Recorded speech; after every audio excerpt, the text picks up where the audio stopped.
আন্দোলনে যাইতাছি আঙ্গ চান্দি ছিলা তাড়াতাড়ি ধরে লেগেছে গা। হিন্দু মুসলিমের মধ্যে দাঙ্গা হাঙ্গামা লাগাই দেওয়ার চেষ্টা করতেছে। ওরে ধরতো না কিছু মা খাইবো। হ ভাই, দেশটার মধ্যে কি যে শুরু হয়েছে, দাবি থাকলে আন্দোলন করে, দাবি না থাকলে আন্দোলন করে। হ্যাঁ, গোলামের ফুতানেরা এই দেশে থাকবি, এই দেশে খাইবি, এই দেশের নাগরিক, আর এই দেশে ষড়যন্ত্র করবি, ওই বাইরের দেশের ষড়যন্ত্র লিয়ে এই দেশের পরিবেশ নষ্ট করবি, তো করে বাইরে হমান হইলে হারবা। কি রে তুই নুখার হইছস? তোর শান্তি ছিল বেটার আছে না, এটা তুই পিটটা পিটটা ধরে লই গেছে গা। তোর একটা বড় সর আন্দোলন নিয়া মাঠে না বই। আমরা যারা 5 তারিখের পরে তো ষড়যন্ত্র করে আইতাছি, আমরা তো নামা ভাই তোর লগে। কি দাদারে ধরে লেগেছে গা? তাইলে তো বিশাল বড় আন্দোলন করুন লাগে। সাইড দিয়া তো বাপ দাদা দেশ আছে, বাংলাদেশে 12টা বাজার লেগিয়া লো আমরা বেহি মিল্লা বাংলাদেশের পিছন মারিয়া দেই। হ হ, এটাই তো মনে মনে চাইতাছি যে আন্দোলনে নাই মরিকা, এই আন্দোলনে এই দেশটা পরিবর্তন করু লাগবো।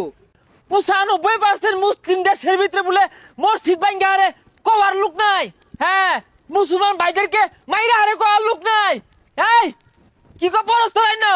আন্দোলনে যাইতাছি আঙ্গ চান্দি ছিলা তাড়াতাড়ি ধরে লেগেছে গা। হেই ছাতা পড়া ওই চান্দি ছিলা টাকলু মেলা দিন ধরে এই বাংলাদেশে ভাবমূর্তি নষ্ট করতেছে, রাষ্ট্রদ্রোহী কথাবার্তা ক, হিন্দু মুসলিমের মধ্যে দাঙ্গা হাঙ্গামা লাগাই দেওয়ার চেষ্টা করতেছে। ওরে ধরতো না কিছু মা খাইবো। হ, আমি ওটারে বুঝাইলাম যে আন্দোলনে যাইস না, দেশটারে ভালোবাসুই। ভেক বদমাইশের দল। এই ছাতা পড়া এত আন্দোলন হওয়ার ফাঁস কই তখন বিশ্বজিৎরে যে প্রকাশ্য দিবা লোকে যে বাইরে পিড়ে হত্যা করলো মারলো, তখনকার তখন আন্দোলন কই আসিন, তখন প্রতিবাদী কণ্ঠস্বর কই আসিন, তখন তো তোরা কেউ কথা কইছস না, তোরা তো একটা আন্দোলন হচ্ছস না। ওই সময় আন্দোলন করলে এই মুসলমানরা কিন্তু প্রতিবাদ জানাইছিল।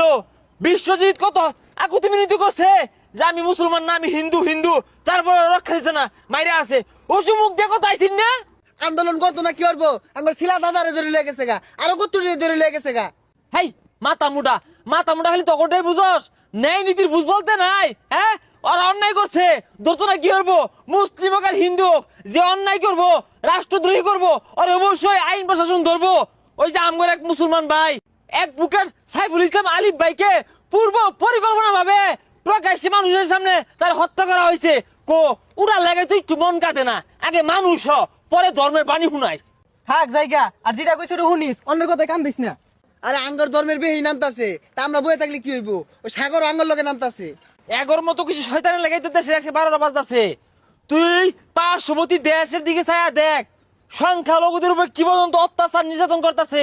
কই ওটা লোক কোন দিন আমরা তখন লোকে খারাপ ব্যবহার করছি, তখন লোকে আমরা মারামারি করছি, কাটাকাটি করছি? কই তোর লোকে তো কত দিন ধরে চলাফেরা, একদিনও তো তোর একটা সর মারলাম না।